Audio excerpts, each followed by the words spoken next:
Hey, welcome to another Joe Gomez guitar lesson. Uh, so this one kind of popped up in my mind just over the past couple days.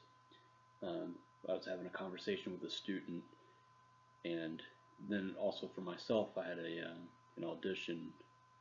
And when I first started playing, I was a little bit nervous.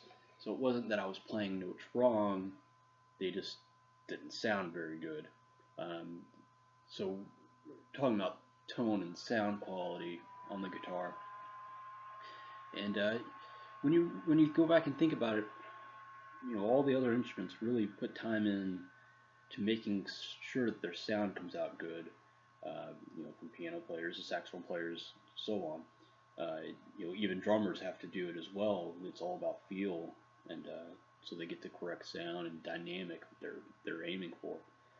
Uh, with guitar players, we tend to want to just buy stuff.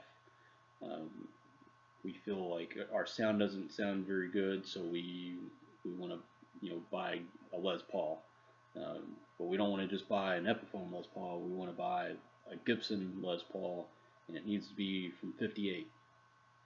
You know, um, and that sounds normal for a while for a lot of guitar players, but after a while, you, I can't tell you how many times I've seen this where they're fairly good players, but they don't have a overall very good tone, and they buy a new guitar and they buy a new amp, and they sound exactly the same. Nothing's really changed. There's a lot to do with the way that you hold the guitar, as far as notes and your picking, what kind of pick you're using. You all these are different factors. So I'm going to try my best to break it down to the best of my knowledge. This is really this is not a set in stone type of lesson. This is just my experience and what I kind of find works for me, and how you can kind of go about. Hopefully, I just give you ideas so you can start thinking about tone in your own way, and hopefully it'll improve your overall tone. So the first thing you want to think about are, really the type of guitar. What sound are you really trying to go after? What genres of music are you playing that are suitable? Since I'm mainly playing jazz, I'm using archtop type guitars, and this is a cheaper Eastman model. Uh, I don't even remember the name of it. It's a AR372CE, but it's basically like a 175. Uh, I like this one because I can get it a little bit more aggressive. I've got another Eastman that has like the Johnny Smith pickup on it, and that's great for when I want to do you know things with a singer or something where it's a little bit more laid back. It's got a much better acoustic sound, whereas this one is a laminate, whereas the other one. But all these are different factors. If you're obviously if I'm going to get into rock or metal or something, this is not the guitar that I'd want to use for that. So you want to kind of play into that, and that's where you can kind of look at your heroes, which most of us already do, and say, all right, well they're playing this, I can move, I can go in that direction. Whether it's electric guitar, an acoustic guitar, arch top. Uh, but from there, it really doesn't, pickups and stuff like that are going to matter, but really it doesn't. I can't tell you how many times I'm going to kind of brag on myself a little bit. A student will say that they don't feel like their guitar sounds that great or anything, and then I pick up and maybe just play a scale or a couple chords, and they say I've never heard my guitar sound like that. And I've had that same experience when I first started out. My friends that were much better than me, it was like they had some sort of magic happen when they'd start playing. It was like that's not my guitar, and they'd hand it back, and then everything sounded like when you're hitting wrong notes on Guitar Hero. Uh, it's just something that happens, and a lot of it will happen over time as far as growing. But you want to think about which guitar. That's the first step. Then from there you um, want to think about strings. It does play somewhat of a factor. It's not huge, but it does play a factor. Um, these are round wound strings, which I didn't like at first. I was using flat wounds for a long time, and that's just how the coils ran. Flat wound string, like you can do pick scratching and stuff on a round wound string, which is it's going to be more common. On a flat wound, you can't really get away with that because it's completely flat, as the name implies. And then also gauge of string. The thicker the gauge, I think that you get a little bit better of a sound, but you do lose sustain. The thinner string, I feel that you get more sustain, but it's a little bit thinner of sound. To me, sometimes thin strings sound a little bit like what a country guy would use. Although there are rock and jazz guys I've heard that they get a great tone using something as small as 8s. I don't remember what I have on here. I think these are 13s. I'd have to look. It's been a while since I've changed strings, which also brings back to quality. I try to change your strings pretty often, although I get pretty lazy at it. But I would suggest trying some different gauge strings and getting a feel for it. 13 sound real heavy to guys, but it's once you start playing it for a little while, you get used to it, and it's I think it makes a pretty good sound for what I'm going for. Which I don't know if these are 13s; these might just be 12s. And even if I'm playing scales, which you guys probably heard from other videos, it's got a good enough sound for me when whatever I'm trying to play. But I can still bend on these. It's I can't get real crazy with my bending. I think I was talking about maybe in the last video I was transcribing a solo by Howard Roberts. He was getting some bends going. I've kind of abandoning it the past, so I've got to work on the overall tune of that bend, making sure it's in tune. But again, that's just talking about strings and maybe looking at quality there. And then the last thing that isn't part of your body as far as tone is the type of pick that you're using. Some people just pick up a random pick and they never think about it ever again. I try to tell all my new students, go to a store and just buy a bunch of picks. Most of the time they're really cheap, and you can kind of experiment with the different shapes and everything, and even how you hold the pick. Some people use this is kind of just a standard. It's a DeAndrea heavy pick, but some people will use the rounded edge rather than the point. And some people can get a good tone out of that. Some people can't. I prefer the pointed edge. That's just me. But I jump around picks quite a bit. I use a blue chip pick every now and then. I used red bear picks for a while. I was just too scared to use it, so I quit using it. And I've just recently started using these DeAndrea picks because of I think it's the same material that Howard Roberts had in his pick, so I've been trying it out and I actually like this pick quite a bit. It's got a pretty accurate sound to me, and the word accurate is going to be different things for different guitar players, but when I play a chord,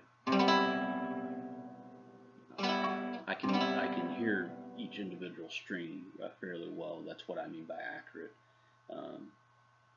And same thing with playing C notes. It's got a certain clarity to it that I'm liking out of the pick. And then the gauge of pick will play a difference.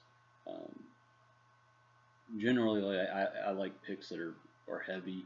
This is a .96, which is pretty light compared to what I've been using, which is anywhere from 1.5 to 2 millimeter. But everything's going to be different from everybody. What I'm just suggesting is just try a bunch of picks and see which ones kind of hit your ear the most. But speaking of picking and picks, the placement of your hand, that's probably where I'm going to start with your body and everything, talking about tone and quality. That's something to play around with, because the the string sounds different depending on where you pick it. If you pick it way back here, you've got a really kind of thin, tinny sort of sound. And as you move up, it gets more warmer, maybe darker.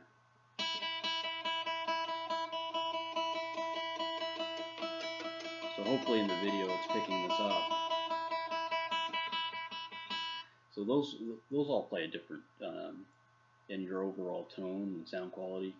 And you know, some people master, you know, their pick placement. You know, Joe Satriani, Steve Vai, those guys, they move their pick around quite a bit to get certain sounds. If you're trying to do something kind of Middle Eastern, which I'm probably not very good at,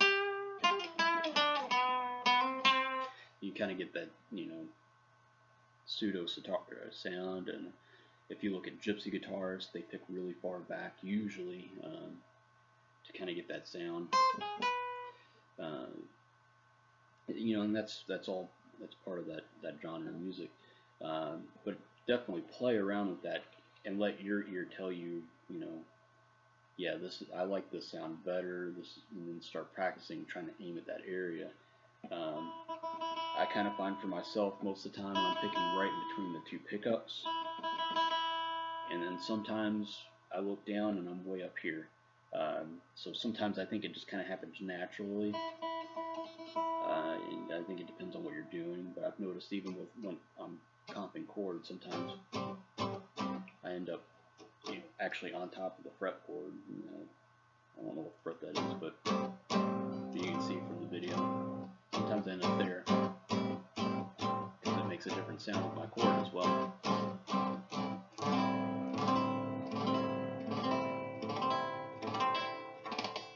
So you can definitely tell it there. So that's playing around with that. Going on with picking, really the way that you hold your pick will make a difference. If you're holding the pick and it's flat against the string, it's going to be kind of more of an abrasive sound. I think this is probably a little bit more how blues guys will pick, because they kind of dig into the string a little bit more.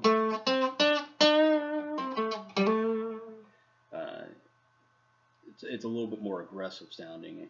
But I was kind of looking at the video, and it looked like I did have the pick not flat. It looked like it was probably at a 45-degree angle, and that'll play a different. But that's all about attack. So I'm striking the string a little bit harder than I normally would to get more of those blues tones out of the guitar. And then you know, so you've got angle of the pick, that'll matter. You know, like I said, I had mine at about a 45-degree angle towards the headstock. Sometimes when I'm playing, I look down and I've got it reversed, which I think some people call Benson picking. I don't know why I do it. It's probably something that I've practiced and didn't know, and then when I go to do whatever that was, and my pick gets flipped around. But that's kind of a 45-degree angle pointed towards the bridge. I don't know if that makes different sounds, but the more that you angle the pick, so if you've got it, you know, I think you can probably see that. If you've got it like that, it's got kind of a scratchy sound to it. So you maybe get something more like a cello. You know, you might want that for some reason. So you want to play around with, you know, your pick angle as well. And then you also have the pick angle of after your pick strokes. Where's the pick going? To me, the best overall tone that you can get out of just playing a single note and even a chord is when you let the pick fall and land on the next string. That's called a rest stroke. I think you get the best sound out of the guitar when you do that. Where if I pick and I'm not letting it touch the next string, or if I pick away from the guitar, sorry, away, I can hear a noticeable difference in the guitar, and I'm not using any more effort. It's not more strength or anything. I think it's just a better tone. And even when I'm tremolo picking really fast, I'm still doing the rest stroke, it's helping my hand get back up because I'm not using the strength to stop my hand. The pick is actually hitting the string and making my hand stop so I can get it back in the air a little bit quicker. So I hope that that's correct, at least in my mind. That's how physics work with guitar picks. But you know, something that I notice with a lot of beginning students is they will pick away from the guitar, and it's kind of a real aggressive thing. So if they're playing a scale, you know,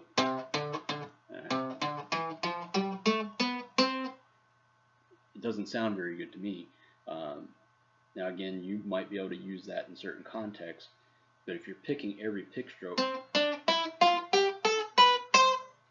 to me that's not very, it's not clear. It's definitely not legato, but it's not soothing to an, you know, somebody in the audience. So that's playing with the pick angle, you know, trying to get it to do a rest stroke when you can. Sometimes you've got to hop over the string or actually change the pick angle where you're picking up in the air. But you start to gain some control. And how I did that was I just played everything really slowly, and it's a weird thing to think about, but I was imagining how I want the guitar to sound when I'd play a note. If I'd play C and it wasn't really matching what I had in my head, what I want it to sound like, then I would try to change things to fix it. So then I'd just start playing scales up and down, but I'd use a metronome and I'd give them all whole notes. I'm maybe doing it faster than what I would normally do, but I'm not really concerned about the scale. What I'm concerned about is the tone and the smoothness between each note.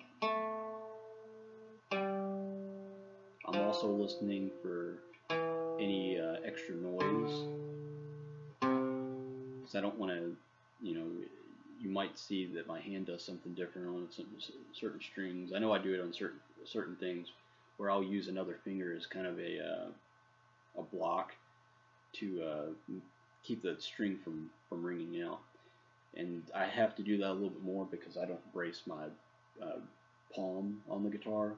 A lot of rock and metal players will do that to dampen the string, that way it doesn't ring out. I've got to use either a combination of fingers or either the pointer or the pinky. So you can kind of see what I'm doing here. I've actually got my middle finger blocking the low E string so that it doesn't ring out. And as you notice, it looks like I'm barring the entire time with my pointer finger, and that's to keep these strings from ringing. So these are all things I think are part of quality and tone. If you listen to my playing, I'm just using myself as an example, because I know my playing more than anybody else. But when you listen to my playing, most of the time I've got, you know, just one note sounding. I don't have a lot of extra noise, and you hear that in a ton of guitar players, not just me. You know, I'm not selling myself here, but they all come up with a system to do that, and that's what a lot of beginners kind of ignore or just think they're not very good or that'll eventually go away. You kind of want to find a way, and I think the start of that is just playing things and just being happy with how it sounds by doing something real easy, just playing one note even, and focusing in on that one note until it sounds the way you want it to. There's not anything extra playing in the background. It's just that one note, and to you it sounds perfect. And then from there you can start thinking about sustain. You know, and that's where quality of guitar will start to matter in different strings. But just trying to get a one note to ring out and just have it sound good. And then from there you can start adding vibrato, which is a real small vibrato. And you can make it larger. you can start working on these little different things with tone and quality, and that'll start to develop your sound. Um, but I think it all comes from that. Uh, the last thing I want to talk about is in the left hand with the fingers. If you look, my finger's not in the middle of the fret, and it's not really far back away from the fret. I try to aim to be almost right behind the fret. And a trick that I just kind of stumbled upon, if you put your first finger way back on the nut, and you press down like you're going to play it, but just slide it up, your finger stops at the fret. And I think that that's the best place for you to get a good tone from. So if you just watch, I'm just going to play a scale, and I want you to see where my fingers land.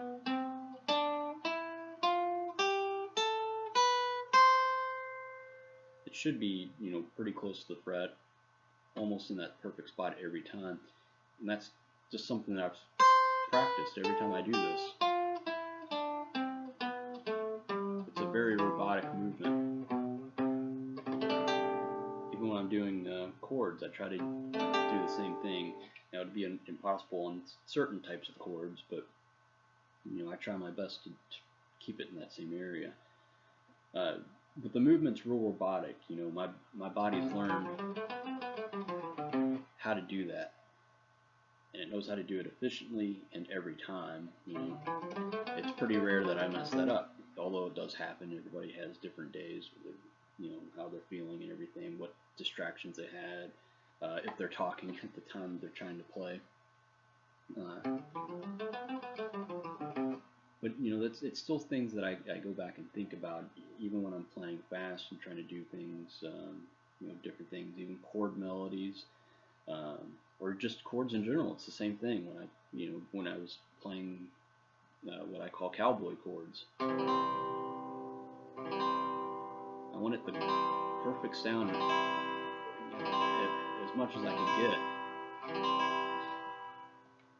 I just noticed I've got the pick angle towards the bridge now. So something in my mind, I've done it somewhere where my mind has told me that my pick angle needs to be this way instead of this way.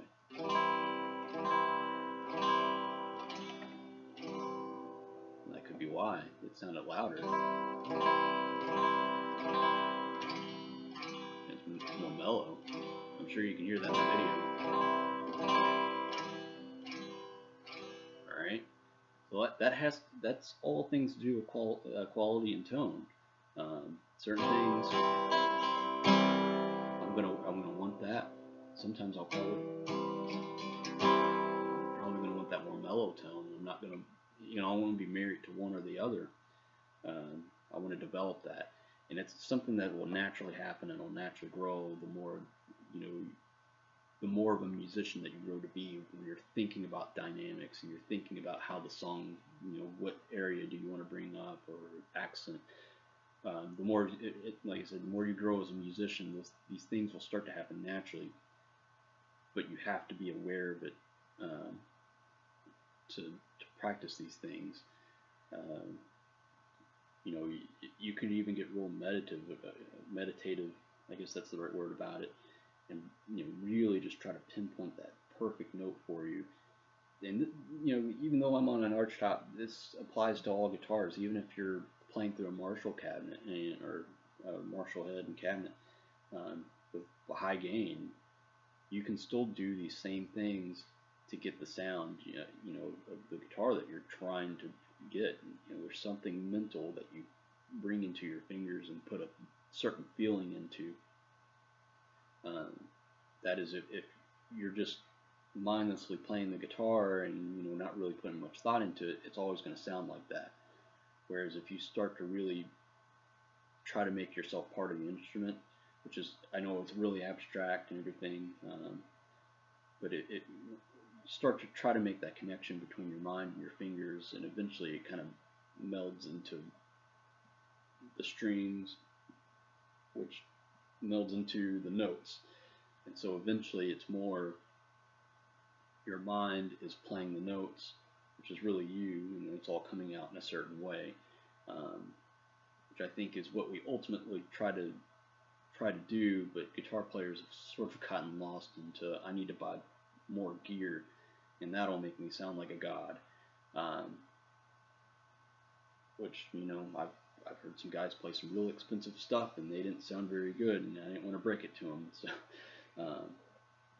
but hopefully everybody likes my tone and they keep watching these videos, and I'll keep posting them. But you know, I know this is more of an abstract lesson, but I do recommend that you spend, you know, some time every day, maybe even just during warm up, just to say, how do I sound? How's this coming out? Because you don't want to go to an audition and you don't sound very good. Like in my case, you know, I was real nervous, so it didn't make me. I didn't put off a very good first impression, I don't think. So we'll see what happens. But I hope everybody enjoyed this lesson, and I'll see you guys in the next one.